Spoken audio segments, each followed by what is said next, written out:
Welcome to Hardheaded Podcast. We're excited that you've joined us as we have a conversation. We found that a good conversation allows us to share what's on our mind, whether current events, what's grinding our gears, or our pet peeves. It also allows us to share our top 3, a list of our favorite things on any given subject, most of which are highly opinionated.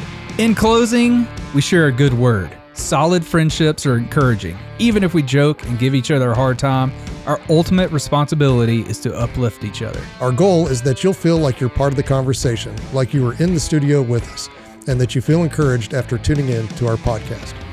It's time to join the conversation. All right, welcome. We're glad to have you with us today. We've got an exciting show for you. We're going to find out what's on Troy's mind. I heard excited. It's dangerous. It is. It's a dangerous thing on Troy's mind. We're going to cover our top 3 pizza chains. I'm predicting some similarities between Troy's list and my list, but you're not going to have that similarity, Matt. Nope. No, our number one's going to be the same. I'm just going to call it right now. And then I think you guys have already talked about it in a previous podcast. Yeah. And we'll continue to talk about it whenever we get to talk about great pizza places. That's right. Number third on our list of what we're covering today, Matt's going to give us our good word out of the chosen book. So, Troy, what's on your mind, my friend? So recently, I had a friend ask me, "Hey man, do you collect knives?" And I was like, "No, but over the years..." Let me help you. The answer to that question is always yes. I'm getting to that. Okay, you never say not really. Okay. No, because at no question have you ever collected knives. Like at no point the follow up to that is going to be bad, unless you're like, I hate knives. Right. So, all right, let me. I don't think that I'd love to start. I really don't think that's what happened. I think I said yes. Okay. Of course I do. Who wouldn't? But no, what I said was I have a bunch of knives that I've collected over the years from being a kid, getting them as gifts from my dad or going hunting and just getting them passed down, that sort of thing. Yeah. His next question was, have you ever made a knife? Okay. And I said, you can say no to that. Tell the truth. Yeah. No, I have not. And so we got to talking, and he has a forger. And so he forges steel into knives and then puts a handle on them, shapes them with a grinder and everything. And so he asked me if I wanted to do it. Dude. And so I got to do it. Yeah. And I brought it today. You don't have any burns on you? You want to see it? No burns. I mean, it's been a few weeks since I did it, but yeah. Let's see what you got, man. No burns. I didn't cut myself, which is a shocker. I know. And I didn't use the grinder too much because I was not doing it right. I couldn't get the technique down right, and I didn't want to ruin the knife. Is that where you put the edge on it, the grinder? Yeah. So you do a lot of the skill with it is the grind, forging and hammering it out, and then the grinder is a lot of. So it's in that case. It's in this protective case. Yeah. So I don't stab myself or kill myself. I was wondering what was in there. The zippered pouch. Yeah. So here it is. Check that out. I made this myself with the help of my friend Ross, who does this. Yeah, let me see it. Yeah. Where'd you get like the steel? Like what's So he purchases the steel. And so he has an experience that you can buy a ticket to and set up a time with him on a Saturday and go through like an 8 to 10 hour training or knife making class to make one of these. And this is a brute de force, which is French for what? Brute force? No. French for in the rough. Oh, okay. It's a clip point hunter. What kind of wood is that on there? That is a special kind of wood that I got to choose from, and it was the darkest wood, so I chose that because I thought it would look the best. Burl? Is that called burl wood? I'll have to get the name of the actual wood because I forgot. So, like your process that you went, did you like hammered this stuff after you heated it up and did all that? So you have to heat it up, and you can only hammer it a certain number of times before it gets cold again, and then you got to put it back in the forge. Yeah. So the longest parts of the whole thing are the hammering of the forge, and then once it gets to the grinder, so you have to cook it. Did you like cut that shape out?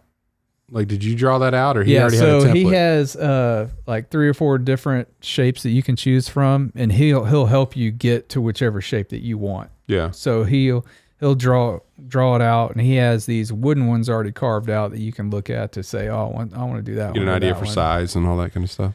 Yeah, and so then you measure the handle to fit your hand, and the middle part is in between your middle finger and ring finger. Yeah. So it fits my hand like perfect, whether you're chopping, slicing, or like skinning something. Stabbing. I guess stabbing would be more like this. So I'm not sure it really fits your hand for stabbing. Sure. Turn it like this. Oh, there you go. Mm. That's good. What's the You're trained killer. what are the markings on that? Like what happened here? So those are you can grind those off, or you can leave them. So that's just like character. Yeah, it just distressed. adds character, and you can see if you feel that there's little indentions right there at the top of the knife. That's where some of the hammers. Oh yeah, the hammer came down on it a few times. How big was the hammer? Big mallets, about 5 pounds, 8 inches. Yeah, maybe smaller than that. I don't know. Yeah, big mallets you're swinging. I mean, they're heavy. So I forged with a buddy of mine in Kentucky. Oh yeah, and yeah, it's sharp. Watch out, Chet just cut some paper. Don't cut my desk. Let me try that one more time. Get a little closer. It'll be in your throat. Please don't kill anybody with my knife. Hey, you got to get blood on it. I will eventually. It might as well be Chet's. But no, so I was forging with a buddy of mine in Kentucky. Yeah, and he'd gone off and got trained by a couple of brothers that have been doing it for a long, long time, and so he had a little forge at his house and a little kiln, and you stick it in, stick the knife in there or the metal, and it gets red hot, and then you start hammering, and then because it gets too cold, you put it back in, take it back out, hammer it again, over and over. And then yep. So I was trying to go with a little bit of a longer knife, and then the shape, because I didn't know what I was doing. He was just kind of telling me, yeah, just do this, and then just see what comes out, And so I was doing that, and I mean, every time I started hitting it, and I'd be like, oh man, that edge is going to be super sharp, because I was pounding it so thin, and then the tip would break off, and then you'd have to keep going, and then the tip would break off. So I ended up with a knife that was about 4 inches long, but it was super fat. But it was 4 inches long, but that was a tiring process hammering that out. How long did it take you, like start to finish? About 8 hours. Yeah, it's 8 to 10 hours for the whole process. Wow. Yeah, it's not. Yeah, it's not an easy process. For us, it was actually a 2-day thing because I had stuff to do, other engagements. So we forged it one day, and then we shaped it and cooked it and everything with the grinder, and put the handle on, all that the next day. So yeah, a lot of different steps go into it. So what's that? And you don't know the name of that wood? No, I don't remember. Is it like tiger? No, it wasn't tiger. Yeah, that's well, because you can see in the grain. Tiger's an animal, not a tree. Right, but you can see in the grain of the wood there, it looks like there's little eyeballs or spots, like leopard spots, and I can't remember. There's some kind of wood, because they've got purple heartwood, which is what I actually put on one of my knives, was purple heartwood. Nice. Yeah, I'll find out the name so we can put it in the description. But yeah, if you're looking for, a fun activity to do with your son or something like that. Dad, son. He's here in Wichita? Whatever. He's here in Wichita. He has had people come out of town to come to his experience before. But yeah, his name is Ross Jaggers, and you can get in touch with him, Ross at jaggersknives.com. And it's JAGEARS knives.com. And we'll put all this information in the show notes and everything. But yeah, it's quite the experience. Next thing you have to work on is the sheath for that, by the way. Right. Instead of a zippered purse. Yeah, he gave me this zippered Purse. protective man purse to to keep it in so I didn't stab myself or my kids get a hold of it. Why'd you choose that shape? I don't know. I thought it looked cool. I like the beveled edge on top there. Yeah. Yeah. See, in your little indentions there Yeah. is almost like a blood groove. Oh. So when you're stabbing somebody, it leaks out. I'll collect some blood. Like Dexter, huh? So something. Man, But, no, and what but the funny thing about that is I was asking my buddy, because he like you, he went and had somebody teach him how to do it, and then he started doing it, and he got like in his backyard, and this is like all he did, almost every day, all the time. He's like, what are you doing? Oh, I'm out forging a knife, Yeah. or I'm out forging this, or I'm working on trying to do a hatchet now, or whatever it is, and Oh yeah. and but the equipment is actually surprisingly inexpensive, depending on the size of forge that you're going to get. But after I left, I was like, dude, that might be kind of fun just to have something to tool around with on the weekend or something like that when you're nothing really to do. And, you can get some of those forges for like 150, 160 bucks. They're not big, they're small, and I think they're propane heated, propane fired, and yeah, little mallets, some gloves to, and some yeah. long pliers, and Ross created his own forge. So it has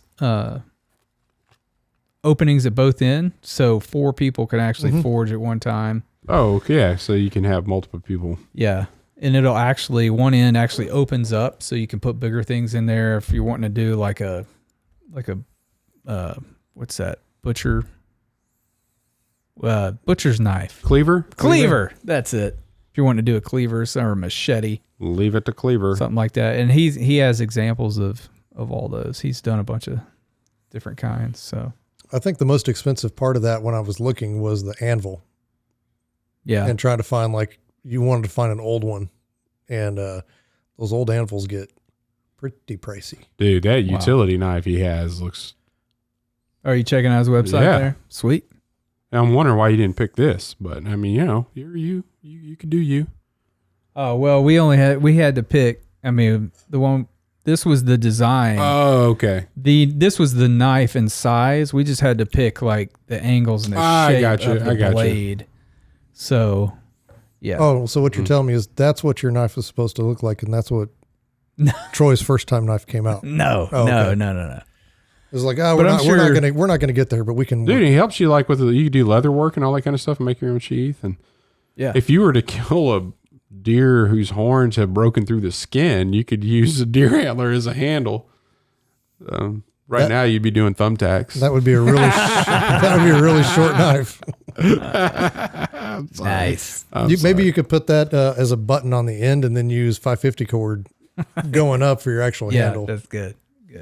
No, it's got some cool stuff here. It's the button. The old button buck.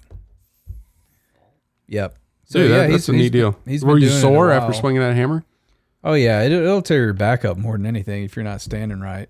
Yeah. But he teaches you the correct form and kind of watches so you're not killing yourself and injuring yourself. And there's a technique on the grinder too. You don't want to move like with your arms. You want to move with your body.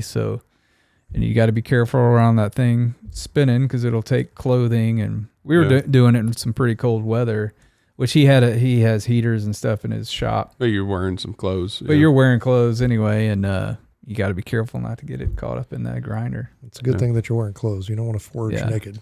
That's right. Right. Especially with that grinder when you get them sparks coming off. That'd be kind of weird. Woo! Well, yeah, I mean, the number one thing he told me walking into the shop was... crotch.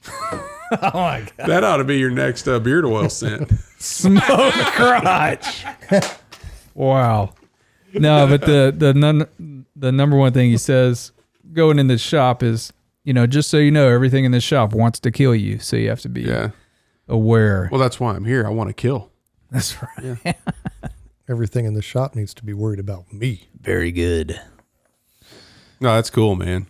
And you'll have that for the rest of your life. That's absolutely. That's one of the things I like about knives is, you get a good one. It's going to be around. It's something you're going to pass down.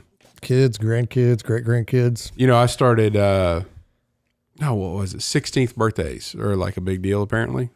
And, I've had a few kids, one of my nephews, Stone, my son, and then one of his best friends, when they had their 16th birthday, I got him a knife and, had it engraved and all kinds of stuff. So I'm like, hey, this is going to be with you forever, so put their name on it like a Bible verse that I thought it was applicable to them. Pretty cool deal. Be even neater if they got to make their own. Yeah. That's the plan.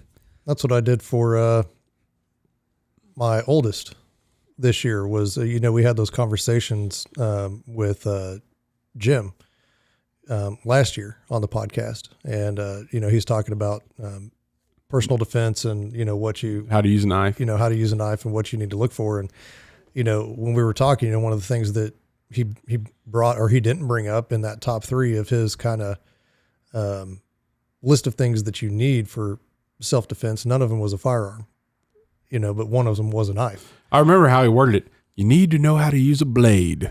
Yeah. That's what he said. I'm like, whoa. Yeah. And so, I've had quite a few conversations, cause Jim and I, talk every so often. And, so I reached out to him and a couple of other friends, that know a lot about bladed weapons and, was like, okay, I want to get my daughter a knife.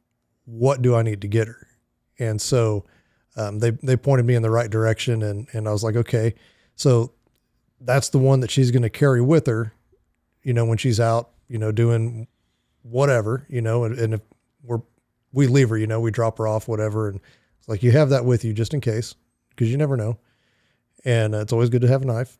I go, but it needs to be on your person, not in a purse. Right. It needs to be on you. Where you can have access to it. Yeah. And then I was asking him, so that it's funny when you talk to these knife people about a specific knife for a specific thing.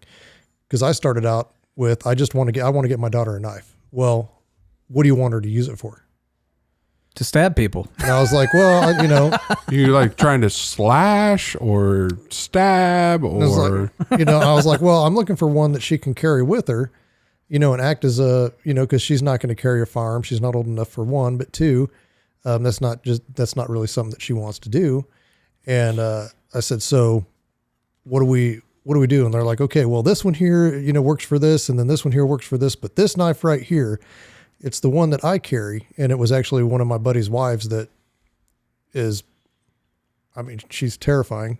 With a blade? It doesn't matter. In general. Yeah. And, she actually, wears, cause she's, part Asian and part, Indian native. And she actually puts, chopsticks and always has her hair up and uses the chopsticks, but the chopsticks are actually sharpened so that she can always pull them out and stab if she needs to. So these are the type of friends that I'm talking to and I want to know about. Yeah. Right. Hey, if we need to stick somebody. So, and she's telling me, she goes, well, this is what I carry. And she goes, it's super smooth. It's not going to get caught up on anything, easy to open. And you can get to it on your body anywhere quickly. And, she goes, so this one, if you pull it out, she goes, it's about 3.5 inches long. She goes, but if you stick it in the right spots, it's going to hit any vital organ that you need it to hit, whether it's this, or this. And I'm like, sold. I was like, no, you're going to have to teach my daughter how to utilize all those techniques. I go, cause I'm not a professional bladed weapon guy. I probably look more like Michael coming after Mike Myers, but it was super interesting. And then they go, well, and that's what you want to have, to carry on you is something like that. And I was like, okay. And she goes, now for the car, if she's driving, that's a different story. And she goes, you're going to want something a little bigger and something that you can really, and I forget the exact word she used, but it was almost like, for lack of a better term, waylay or melee. Not melee. It wasn't melee, but slice and dice. But it was really just pound the crap out of somebody with. And she goes, now for that, she goes, I typically carry a hatchet or a small camping axe in my door. And so she goes, and it's easy to get to if somebody's, I can beat the crap out of somebody with it. And, she's what side to use and all that kind of stuff and how to go about it. So for Christmas this year, my daughter got a knife and a hatchet. And there you go. All right. Nice. I like it. Just one of those things. You never, learn to carry it. Yep. Sweet, man. Yeah. Really cool. So knife making, if you want to do it, look up Ross. JaggersKnives.com. All right. Let's go to break.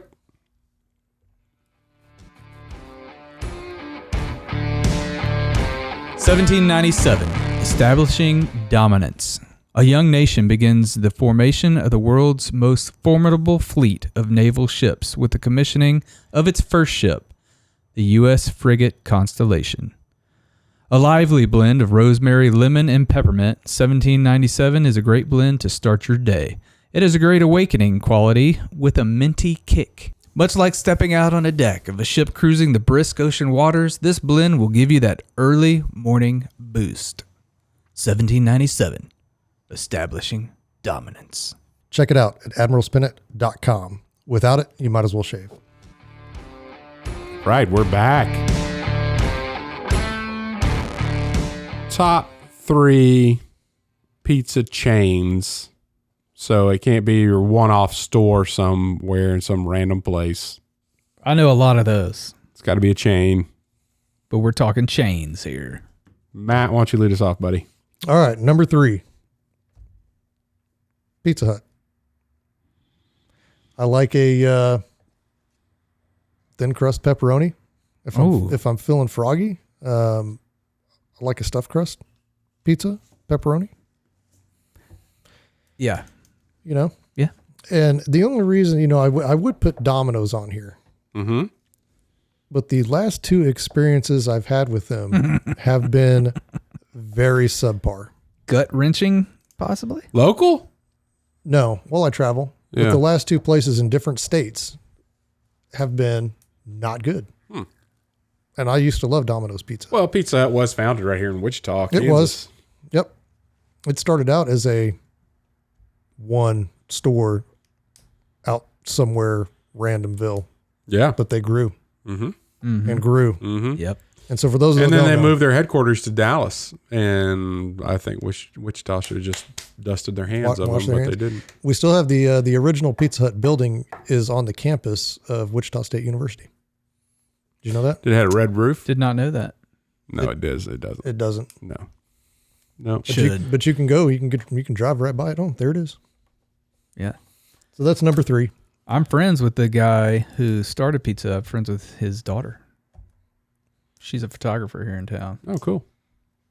And I actually... Is her last name Carney? No, because she's married, but her maiden name is. Her maiden name was Carney. Yeah. I actually filmed his funeral for her when he passed away, I think last year. So... Is that how often do you do that? Film funerals? Yes. I've done probably a handful of funerals in my 18 years. So maybe 5 in 18 years. You set the camera up at my dad's deal. Yeah. I still hadn't seen That's it yet. one. Yeah. Was that a... You have it though. Send it to you. Did you? Yeah. You probably sent it to me right after that, and I'm like, I'm not opening this up. Maybe. Yeah. Still was that... Why did you choose to film it? I'm just... I didn't. I think you did. No, you asked me to. Yeah. Yeah. I don't know. It's the deal, the pomp and circumstance. I mean, it was a full Oh, honor guard. military. I Yeah. got you. Okay. Yeah, because you didn't ask me to film your mom's, Yeah. but I filmed Yeah. Yeah, because I went to a little off track. It's not top 3 stuff, but went to Arlington when my buddy's grandfather passed away, and he was an officer, full military with the caissons and all that stuff. It was awesome. Yeah, so I used to do that for a living, is play with the honor guard for the Air Force. Wasn't in the Air Force. I was an independent government contractor. Bingo. Yeah, I've been contracted by the military. I was contracted as well 4 years at a time. Yeah, it was no, I don't know. It's just neat. I think a full honor guard that's special. Yeah, when I was on I&I duty in Kansas City, that's what we would do, is be the we called it funeral detail. Yeah, the taps, the 21 gunner, right, and then the folding of the flag and the presentation of the flag to the family. Yeah. No, that's extremely special. Yeah, really special. And that's one of those things. Marines goof off a lot. That's one of the things that we took absolutely 100% seriously every time. Yeah. Oh yeah. And you wanted to absolutely do the best for the family. So, yeah. Anyway. Wow, that was a detour. Yeah, it was a little bit of a detour. On to the next pizza place. Number 2, Round Table Pizza. How many round table pizzas are there? I've never heard of it. There's a lot. There's none here. So it's kind of like yours, I don't know. Down there in Louisiana. Define a lot. I don't actually know how many there are, but I thought it was just like a one store type of deal. I'm on it. We're fact checking you. But what's the name of it? Round Table Pizza. Round Table. Here it is. Comes right up. Keep telling us about it. Yeah, but they're in. I was introduced to them in San Diego. And over 400 restaurants. It makes the list. It's a chain. Headquartered in Atlanta, Georgia. You are 100%. It deserves to be on there. It does. I know no it does. argument from me. Or Google.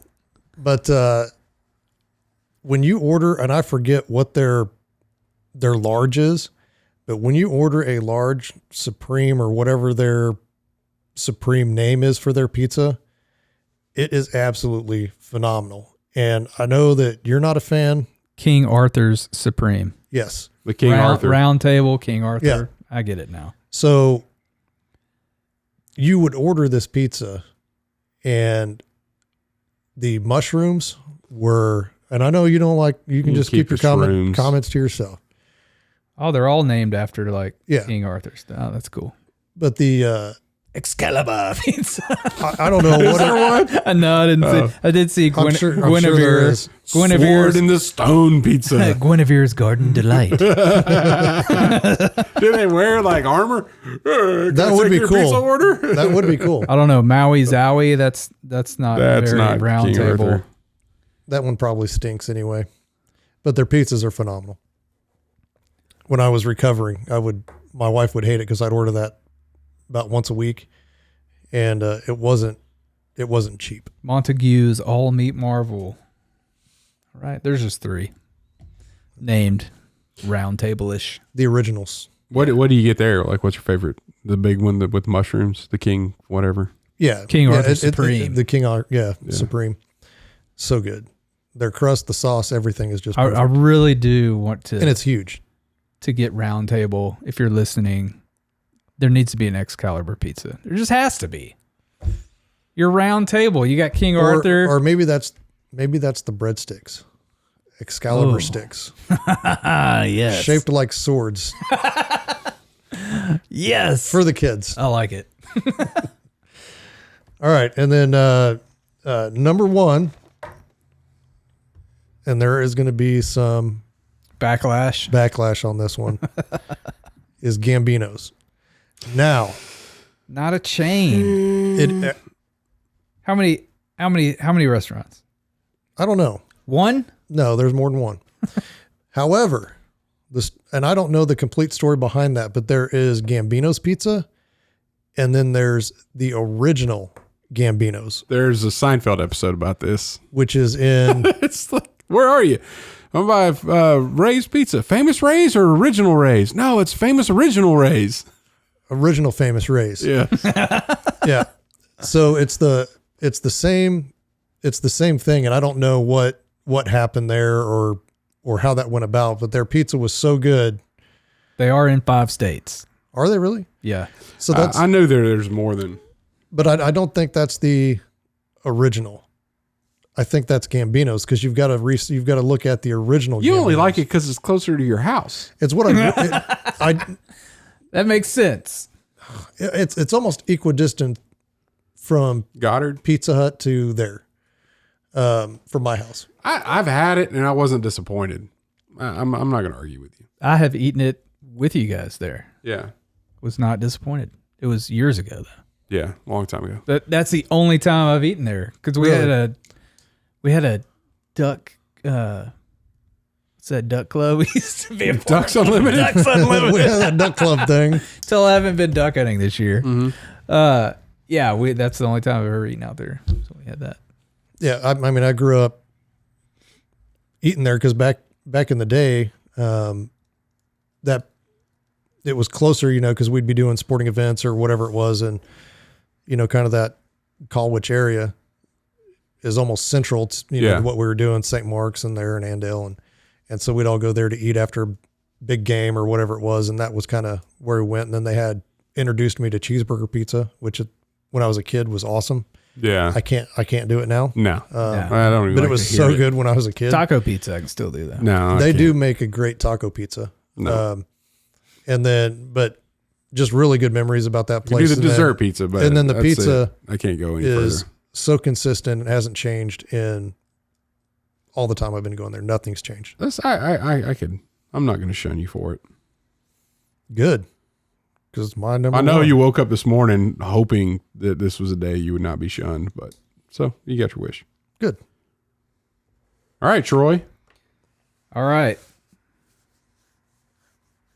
Number 3, Papa John's. Is that just because of the sauce? It's because they put the peppers in the box with the pizza, like the little banana peppers. Yeah. And you can ask for more banana peppers. They don't charge you for it. They used to not. Now they do. Yeah. Yeah. So I love me some Papa John's. Nobody in my You get like family. a pepperoni or I'm a classic pepperoni kind of guy when it comes to pizza. I'll do a meat lovers if I'm eating with other people. Don't care for the Supreme. That's my wife's favorite, so I always have to get some kind of veggies on it. I think she's like, it's a little healthier. It's not. So it's not. It's pizza, right? So, yeah. And the garlic sauce it's delicious too. Yeah. Yeah. You can dip the peppers in it. It's just, it's so good. All right, number 2, Mr. Gatti's. Oh, Mr. Gatti's. Mr. Gatti's. Delicious. Don't have one here in Wichita. I had one in Shreveport where I used to live. I had one in Alexandria. And probably one of the best buffets ever. Yeah? You started out with salad. I may want to argue with you on that too, because you're number 1. Well, I think Gatti's has a better buffet than said number 1 coming up has. Or had. I've never eaten the Gatti's buffet. I've just had the Gatti's pizza. buffet, we used to go every Sunday night after church. I would meet friends there for lunch. When Your whole family would go? Like that was a family like thing? church, like youth group. Oh, okay. Yeah, we'd go there. Man, they had big screen TVs. They had a kids room with a big screen TV. Yeah. They play kids movies. The other big screen was, during the day it'd play like Dr. Phil, whatever was on TV. But Days of our lives. good stuff. And number 1, Johnny's Pizza. Probably the best pizza on the planet It is. by far. Yeah, it's so good. Can't beat it. I'd have to try it first. Yeah, I understand that you may not know, but I want to. once you know, you know. Because I like Yeah. pizza. And their basic pizza is like thin. So See, if you wanted like You a don't thick have to crust, you would go- have to ask for. I don't even know if they do it. They What? do like a thick crust. I don't know if they do a different crust. I think it's all just the same. all the same crust, and it's a hand toss, but it's not thick. Yeah, No, it's- Gambino's it's- is the same. But way. it's not thin and crispy either. No. Yeah, I mean, you could probably get it crispy. You could But- probably tell them to cook it longer to get It's it thin. It's crispier, not but- thick. It is not thick. No, but it's not. I'm saying it's not thin and crispy. Yeah. Like It it's a- reminds me of like a thin crust from Pizza Hut. Yeah. Yeah, it kind of It's kind of close, a little bit thicker than that. Yeah. Well, Hey, Gambino's But the dough is fantastic. Gambino's is the same way. And then they don't cut it in pies. They slice it into Squares? rectangles. They go in half. Rectangles. You go half, and then it's just like boom, boom, boom, boom, and you're done. Like Domino's cuts theirs. No, No, Domino's cuts Domino's it. just slices. Pie slices. No, they do not. Yeah, they- Nope. Pretty sure. Last time I got a Domino's pizza, they did. Nope, they're squares. I don't. Maybe the pizza. Maybe you on the ordered. big pizzas, they cut it in squares. Like the big rectangle pizzas, they No. cut those in squares. Nope. I'm telling you, I literally have ordered. Let's order a Domino's pizza right When now. was the last time you ate? I'm kind of getting some hungry Let's for do some it. Let's do it. for some pizza. Let's order one just to see if it's cut in squares. Yeah, but no, I don't think you can beat a Johnny's Pizza. And they have the sweep the kitchen, seafood sweep the kitchen. Sweep the swamp. That's it. Sweep the swamp. So good. So good. They put crawfish tails on their shrimp. What else they put on it? They only cut Andouille sausage. their thin crust pizza in squares. Everything else is Well, that's what pie you shape. get, right? That's what I get. yeah. So So I'm So- telling you, it comes in squares. no, They cut it just like as you Your- said. The one Because you said yours is thin crust, and they cut it in squares. So if they had a different type, they would probably cut it into triangles. you're more Like wrong a than pie. you are right. Nope. Because they have tons of other kinds of pizzas that they don't cut in squares. False. Chet, number 3. What you got? But that sweep the swamp, Oh, it's phenomenal. crawfish tails, andouille sausage, because there's everything on it. Pizza's called the sweep the kitchen. Like So you basically, sweep it's the- Right. kind of like a It's a supreme. boil on a. no. You don't boil andouille sausage. Oh, let's not go down that path. So, my number 3, Domino's. Domino's. The pie-shaped Domino's. Not the square-shaped Domino's. So you don't like the thin crust. I do like thin crust, but I like their crust on their normal pizzas. I like the good thin too. crust because I take 2 pieces, make a sandwich. So Delicious. Matt, I do that. That was the way to get out Johnny's down quicker. Oh yeah.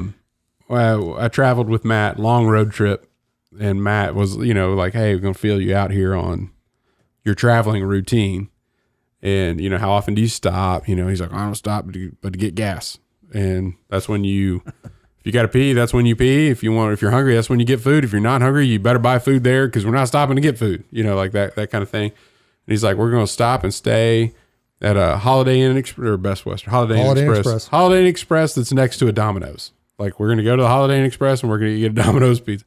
So then we were trying to figure out just timing wise, we're somewhere in Wyoming, which place we're going to stop. And he's like, well, we have to stop here. We can't go on any further because there's not a Domino's and I get on Google. I'm like, yeah, there is. And he's like, oh, okay, well, we'll go there then. We won't stop now. We'll go another 2 hours. But yeah, Domino's. Number 2, the Mellow Mushroom. I've been to one in Yes. Arkansas. Yeah, I've been to several. Arkansas, North I've only been Carolina. one time though. Pretty good. I can't talk about it. I only ate there once. It's just good. And I've only had them when I'm traveling, but that's like a good stop. Good pizza. Number 1, Johnny's. Oh yeah. Johnny's is just, I don't know. Oh yeah. I miss Johnny's. I do too, man. They had one in Dallas for a while, near Jonathan's house. And when I'd go see him, I'd get one every time. But Yeah. he said it closed down. They couldn't keep it up. Oh man, that stinks. It's sad. But they've got Arkansas, Louisiana, Mississippi. I'm sure they have some in Texas still, but just that one particular Yeah. one in that area didn't stay open. But we that was one of the lunch stops that we had with guys that used to, work with there in Shreveport. It was in some strip mall over off of Kings. And there'd be so many people. It just the ebb and flow. Sometimes you just get everybody showed up for lunch there at their buffet. Oh yeah. But there's more people than they got pizzas coming out. And so we got to know where you could hear them, the way they cut that pizza. It wasn't like they had that roller thing. It's a chop. Yeah. They just chop that thing. So, you're sitting there and like, oh man, there's no pizza at the buffet. We got to wait until such and such. And then you hear in the back, you hear, And then you just get up and go wait because the Here pizza's comes the about to come. pizza. It's like the dinner bell. Yes, exactly like that. And some of the best sweet tea I've ever had, Johnny's Pizza. Now I will say, get behind like that. I did say, Gaddy's has like the ultimate buffet, which they do, but Yeah. Johnny's is the second, Yeah. but hands down. Well, just because of the pizza itself. Well, yeah, but just just how they had it set up at Gaddy's, you can't beat it. The party pizza is what they called it. It was a one topping, 14-inch. It was a large. At Johnny's was, I don't know. I wanted to say it was like $5 something. $5.99 when I was in college. And so that's you can eat half of one. So you can go in like $3 with a buddy and have a whole half of a pizza. We did it all the time. When I was playing baseball in high school, I would eat a whole one, probably the 12-inch Good gracious. whole one, Yeah. just because I was burning so many calories and He running. They grew their house was right behind one. oh And yeah, I so, probably ate to this day, Stone does it too. 3 or 4 times a week. I'd eat. Whenever you call, like whenever you would call your sister, my wife, Oh, yeah. she'd answer the phone and Johnny's on Uri. Like that. That's how she'd answer the phone. Like they're calling to get pizza. Now my son does that, which is kind of funny. And they all love Johnny's too. 798-5654. Johnny's on Uri. That's the phone number. I gathered. All right, Matt, why don't you bring us a good word? I can do that. So we're still moving along in the Chosen Book 2, and this one comes out of Luke 5:16, and it says Jesus often withdrew to lonely places and prayed. And you know, it talks about how it's befitting that nobody in the New Testament was described as lonely because Jesus was there. And when you think about that, it's people think about being lonely all the time. It's like, oh, I feel alone, or whatever. And the truth is that you're not, and it's in those quiet times and quiet places where you can actually communicate with God. And I think today with so many distractions and how easy it is to just, I'm bored or I'm alone, I'm just going to get on my phone and watch videos, as I tend to do sometimes, whatever. Yeah. Well, and even since COVID and the lockdown after that, it's becoming even worse. Yeah, loneliness is on the rise for being harmful. Yeah. And you don't have to be, it's in those moments where you can really pray and communicate and not be distracted by other things. And so you can, to me, and I know that I think the book itself, which you can buy, but I take it just kind of a different direction than they take it. And I look at that time of being, alone, so to speak, just kind of by myself. And I go to my cabin, and I'm alone. I'm by myself because it's my chance to get away, and Jesus did that quite often. He would go away, and they, the disciples didn't know really what was going on, and then he would come back, and that's when he would kind of present his thoughts from where he just was, and so, Yeah. because that was his time to actually speak and pray and meditate and figure out, what God's will was and what God wanted him to do. And so I think we just take a note out of that playbook, as we should, and do that ourselves. And just know that, in times like this, when you're looking at mandates or lockdowns or, whatever, and separating yourself, that you're not ever alone with Jesus. So that's kind of what I take from that. Yeah. I just thought about, I couldn't remember the specific address of the passage, but it's actually Mark 1. I just looked that up. Mark 1:35 also mentions very early in the morning, while it was still dark, Jesus got up and left to go pray, so he practiced being alone. You talked about how it refreshes you. to be out there. Me too. I like getting out and just being, but also not being distracted while you're being alone. Right. And I think that's part of a healthy human is to get away from all your distractions and just kind of think about what really is, what's going on, who you are, what are you doing, kind of that evaluation. And when you're around people, it's just hard to do that. You're always distracted with something else. Yeah. Well, and technology is a huge player in that distraction. It's probably our biggest distraction. I would say so. Yeah. And, but when I go out to my hunting camp, for the longest time, there was no phone service. There was no internet. There was nothing. Yeah. And so it's still kind of that way. So if I leave the cabin, my phone, unless I'm hunting for safety purposes, my phone doesn't go with me because it doesn't work when I'm out on the property anyway. It only works if I'm in my hunting blind and I hold it way up high, and then I can get which I think you guys know when I'm trying to text you and nothing comes through. And so even in my blind, if I put the phone down, I have it there, but I can actually be alone in thought and clear your head, and see what direction you really need to go, what your purpose really is. Yeah. And so those times, like you said, it's super refreshing just to actually be alone and do those things. Yep. All right, man. And it's biblical. And I think you actually talked about that before, being alone and actually consciously being alone, making time to actually do that. Effort. Yeah, making an effort to have that time. No, I think it's important. And it ebbs and flows. I mean, you Troy, it's hard with 5 young kids in the house right now. Yep. And there are times in my life where that was hard too. Heck, when you're laid up in the hospital for months on end, you're not going to be alone ever. No, somebody's going to come in there and wake you up every 2 hours. Every 2 hours. Hey, we need to check this. We need to do that. Oh, yeah. Hey, blood draw. Hey, I'm physical therapy. I'm here to do this. Well, you got some of that. I know it wasn't that long, but I enjoyed the hospital stay that I had when I was in the hospital with COVID. Like it was neat, to be able to just, I got nothing right now. I got nothing to do but think. Yeah. It's kind of refreshing and listen. Yeah, I think listen is the big portion of that. Listen, and the biggest thing for me is just to de-stress.